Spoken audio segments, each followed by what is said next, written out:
ঠাকুরনগরে মতুয়া বাড়িতে শান্তনু ঠাকুর ও সুব্রত ঠাকুরের মধ্যে দ্বন্দ্ব চরমে। বিজেপি সাংসদের বিরুদ্ধে ক্ষমতা কুক্ষিগত করার অভিযোগ বিজেপি বিধায়কের। নাটক পাল্টা শান্তনু। দাদা শান্তনু ঠাকুরের বিরুদ্ধে অভিযোগ তুলে তৃণমূল সাংসদ মমতা ঠাকুরের দ্বারস্থ গাইঘাটার বিজেপি বিধায়ক। ঠাকুরনগরে নতুন সমীকরণ, তুঙ্গে জল্পনা। বিজেপি শাসিত রাজ্যে এসআইআর এর নামে মতুয়াদের উপর অত্যাচারের অভিযোগ। হাবড়ায় মতুয়াদের প্রতিবাদ মিছিল।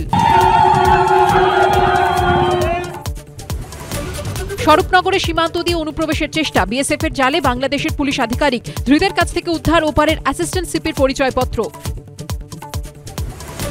বাংলাদেশি সন্দেহে বীরভূমে 6 বাসিন্দাকে ওপারে পুশব্যাকের অভিযোগ দিল্লি পুলিশের বিরুদ্ধে। অনুপ্রবেশকারী সন্দেহে বাংলাদেশে গ্রেফতার। ফিরবে কিভাবে, উদ্বেগে পরিবার। বারুইপুরে বিজেপি নেতা খুন, বিস্ফোরক দাবি নিহতের আত্মীয়ের। মেয়েরে নাকি দুদিন ধরে খাটের নিচে রেখে দেওয়া হলো এবং ওর বাবা সেলাই করেছে। সন্দেশখালীর ছায়া জামালপুরে। শাহজাহানের কায়দায় জমি দখলের অভিযোগ তৃণমূলের পঞ্চায়েত প্রধানের স্বামীর বিরুদ্ধে। দলেরই অঞ্চল সভাপতির বিরুদ্ধে ফাঁসানোর অভিযোগ শাসক নেতার। 30 দিনের বেশি জেলে থাকলেই যাবে মন্ত্রিত্ব। সংবিধান সংশোধনী বিলের বিরোধিতা। তৃণমূল সমাজবাদী পার্টির পর জেপিসিতে প্রতিনিধি না রাখার সিদ্ধান্ত আপেরও। দুর্নীতি নিয়ে খোঁচা বিজেপি। ইকবালপুরের বেলোনা নার্সিংহোমে গড়হাজির চিকিৎসক, প্রসূতিকে ইঞ্জেকশন সহকারী, তারপরই গর্ভস্থ সন্তানের মৃত্যুর অভিযোগ। নার্সিংহোমে তালা স্বাস্থ্য কমিশনের।